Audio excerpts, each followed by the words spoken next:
Teflon tape is probably what I go to like the most, you know? And just like wrap it once or twice around the joint and then fit the instrument back together, and that'll kind of keep it good. If it's too tight, there's not really a whole lot that you can do about that, unfortunately. It's got to be taken to a shop to kind of get looked at. The next thing is we have the loose head joint cork.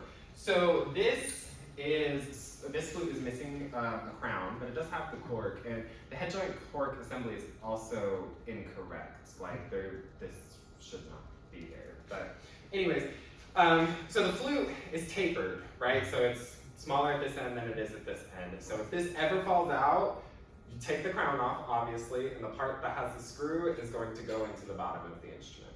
Now, when you put it in the instrument, you should be able to see the top part of the cork and the bottom part of the blowhole. This is way past that, which means that the cork is too loose.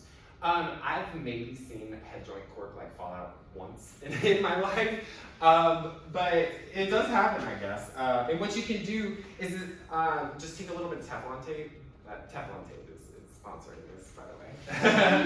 Take a little bit of Teflon tape, just wrap it around a couple of times. When you go to reinsert it, it'll kind of give it just the extra little bit of space that it needs, right? And then you would take your flute cleaning rod, push it all the way in, check it, put the crown in, yada, yada, yada. Sticky pads. I don't know if this one does have any. No, when you have a sticky pad, the only way that I can describe it is it makes like a kissing sound. Like every time the key comes back up, it's like, it's real gross. It's literally like our sweet saliva that's just sticking to the pad, right? I love this stuff. It's the Neutrogena like oil sheets. Yeah, it's wild. It really is. It is. But stick with me. So I just cut into little squares, right? And say I got this key. It's just going. You take that, put it under your pad, and all you're going to do is open and close it on the paper. You never want to drag. Pads, traditional pads, are made out of gold beater skin, which is super, what's the word when it's like prone to break? Delicate. That's the word I was looking for. It's really delicate when the pads become wet. So I really like these. A lot of people will use cigarette paper, which is also fine. You just want to make sure that it doesn't have any gummy edge. And also, a lot of people will use the powdered paper. Never, ever do that. The powder will kind of stick to the pads and just kind of create a gunky mess. I've heard of people also using crisp dollar bills. Is that? So, okay, so there's also a company that makes the spit sponges, is what they're called. The company is Keeley, and I really struggle with those. So both those and dollar bill made out of cotton, right? And dollars are dirty. there's that too, yeah. But the cotton is just too rough. It's, in my opinion, like you need something. These sheets are plastic. I've also been told that the dollar bills, like the inks, sometimes can get rubbed off. Yeah. And that was a big reason why somebody told me to switch from the dollar bills to the pad paper. And pad paper is like $5. Also, it's 2024. I ain't got cash on me. When am I ever gonna have a dollar bill? It's just, maybe I should. Another thing, so I want to talk about sticky keys and mechanisms. So this is different from sticky pads. So sticky key would be, most of the keys on the flute are going to be open standing, right? Which means that they're open, that's the standing. So if I say go to press down this one, and then I lift my finger off, but the pad stays down, that would be an example of a sticky mechanism. Now that could be two things. It could be a sticky pad, but usually I find that it's the mechanism itself. So it's the rods, there's gunk in there, it's gross, it's just not one to work. Usually I find if you just take out the rod or the screw and clean it a little bit, then reinsert it, it'll be good to go. If you don't feel comfortable or confident doing that, then oftentimes if you take whatever screw that key is attached to. So for example, on flute, it's most common that this key right here is gonna kind of get stuck, right? So if this one gets stuck and it's not coming back down, then I would kind of follow it down to this post, and I would know that I would need to turn this screw just a little bit in order to get that mechanism to come free up, right? The number one thing that happens to flutes, these trill keys, your good students are going to be polishing their flute at the end of class or whatever, and the cloth is going to catch on one of these springs up here, and it's just going to come right off. Super easy. You just hook them back in. All springs have a cradle, which is kind of like a little indentation where the spring fits in. So it's usually pretty idiomatic to kind of tell where they're supposed to be. We don't have too much time to get in depth with adjustment and regulation. Organizational, if we could maybe just kind of like highlight a couple of things with like clarinet, sax, Yeah. trumpet, the basic beginner type instruments, that might be helpful for them for this moment. I gotcha. So with adjustment and regulation, right, I had talked about this earlier when you have like multiple keys that move at the same time, right? On flute, when I press this, there's 3 pads that are moving down at the same time. This, there's 2. This, there's also 2. So it's just kind of important to familiarize yourself with it. We talked about missing key cork in the emergency repair section. Please have oboes in your band. Please have bassoons in your band. I hate to say it, we're a dying breed out here, y'all. Like, come on. But anyways, here's just a couple of quick little things, as well as a maintenance guide. I didn't bring a boat with me, unfortunately. The number one thing you'll see is a stuck swab.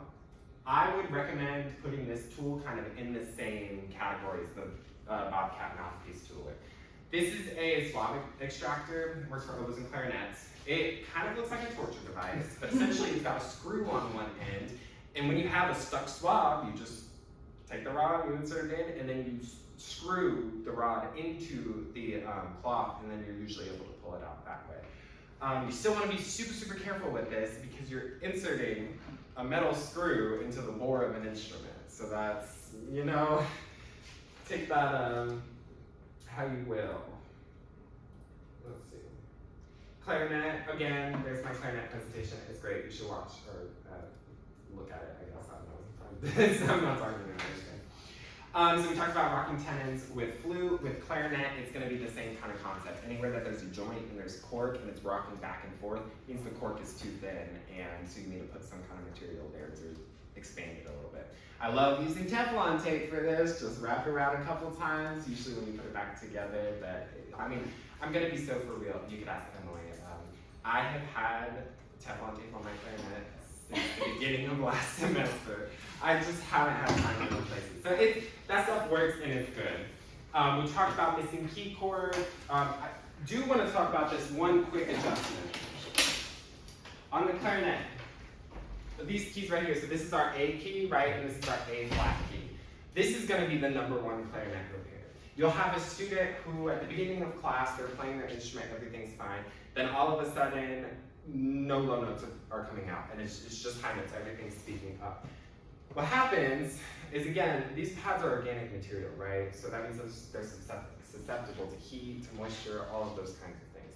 So as we're playing the instrument, this pad will kind of start to swell just a little bit, just as a result of kind of being subjected to the moisture. And when it does that, it raises the G-sharp key. And if it does it too much, then the G-sharp key is going to stay open the whole time. And so we talk about there being lost motion in repair. So for example, when you press a key, you want it to activate that pad right then and there, right? We don't want anything to press and then later something happens. We don't want that. We need it to happen now. And so the only time that we don't, or that we do want lost motion is for this key right here. So these two keys should not be touching. You should be able to wiggle the A key just a little bit back and forth without actuating the G-sharp key. That's going to be one of the number one clarinet adjustments. I'm going to skip over this stuff for time's sake, but if you guys have any questions about those other things, I'd be more than happy to help you. Saxophone. Again, similar thing with the flute tenons. You're going to run into a situation where the neck tenon is going to be either too loose or too tight. Damaged neck cord. I love using the medical tape for this. It's kind of got this like foaminess to it, and so it's usually really good at kind of keeping the compression. I do want to talk about the octave mechanism adjustment. So this is going to be your number one sax repair. So we have our saxophone here.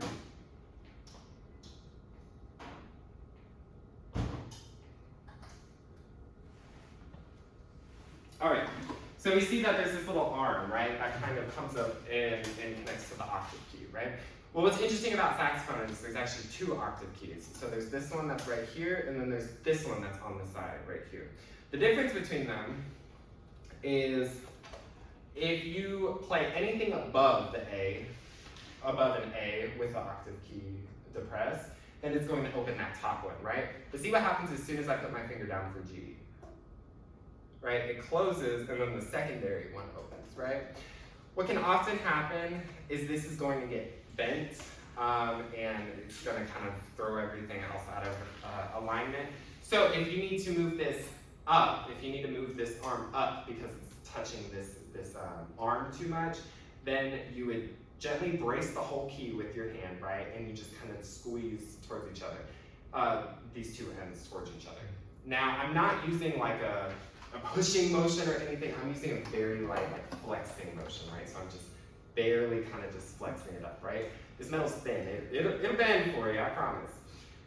Now, ideally, we do want just a little bit of space in between those two.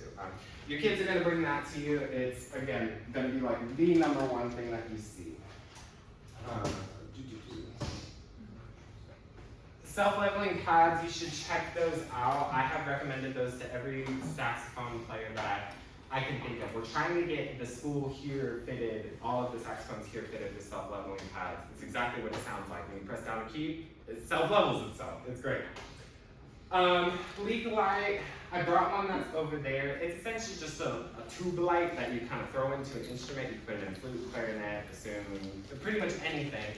And when you press down the key, light will shine through the pad, so you can kind of tell if you have something that's not sealing all the way. Quick funny story. So I listed bell storage here.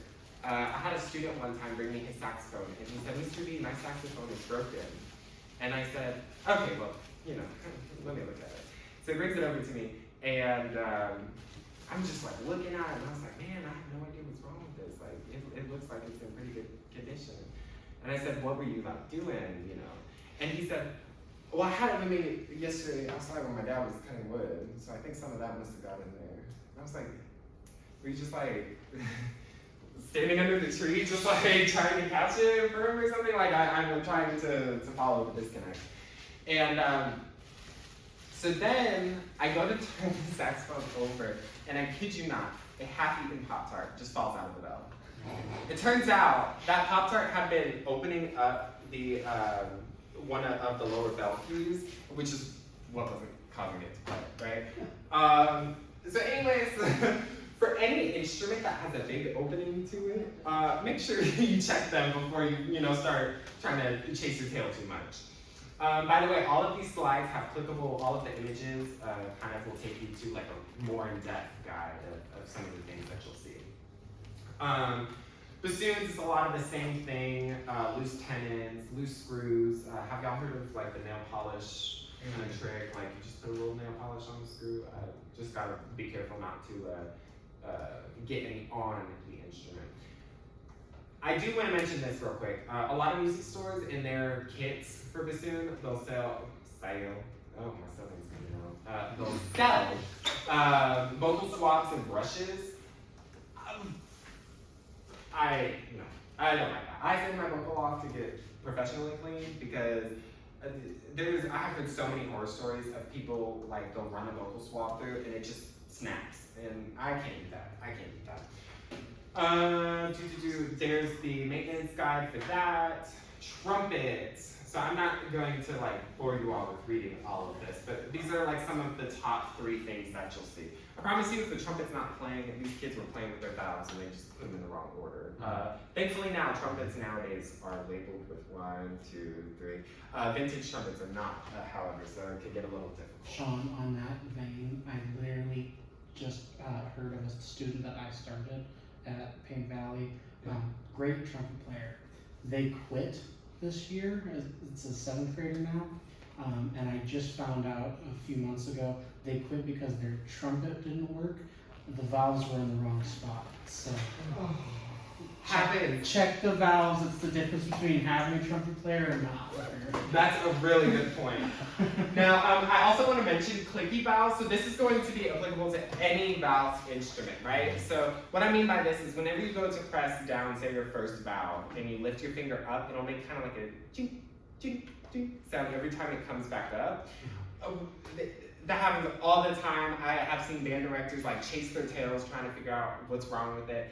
It's usually just the top cap just needs to get screwed in a little bit more, that's all. So I have seen it sometimes where the bottom cap is loose. It doesn't make like a ching ching sound, it kind of makes like a low kind of rattle kind of situation. So being able to identify these sounds and knowing what to do about them is important. I did want to talk about red rot real quick. It's something that we deal with in brass instruments so much. So the red rot is kind of the musician's like slang term for the chemical process called de-zinc. Oh, de-zinkification. It's too late for me. Anyways, brass is obviously an alloy, right? Whenever zinc is leached from the metal through an electrolysis reaction, which is often like the sweat from our hands, the foods that we eat, it'll leach the zinc out and it leaves this reddish, pinkish kind of appearance behind, and it is not good. You will have to replace the trumpet. There have been times where I've seen lead pipes, for example, that'll have red rot on the interior board, and I've seen some people be able to kind of hone them to remove just the innermost layer and then resize the lead pipe. To that, I say, why would you want to do that? That's too much work for me. No. Another thing you'll see is calcium carbonate buildup, which is that kind of like greenish, gross stuff that you'll get on your keys. I'm going to stop us there, Sean, just for time's sake. Quick clarification thing for the assignment that is now on week 8. There's nothing to really submit onto Blackboard. It's that you're going to follow that URL link to the Google Drive that Sean set up for you and fill in that folder. So I believe on Blackboard you can add a comment. If you could just add a comment or even upload just a piece of paper that says, hey, I uploaded my things to the Google Drive, that will be our signal to then go in and check that you did it and give you full points for that. So just wanted to let you know how to submit that. I think everything else we covered earlier. If you missed anything and you're confused, I don't want you to leave for spring break without me clarifying. Yeah, Sean, thank you so much. Thank you all. Anybody that could sit for 2 hours and me talking, just like, everyone. If you all need anything, please reach out to us. All the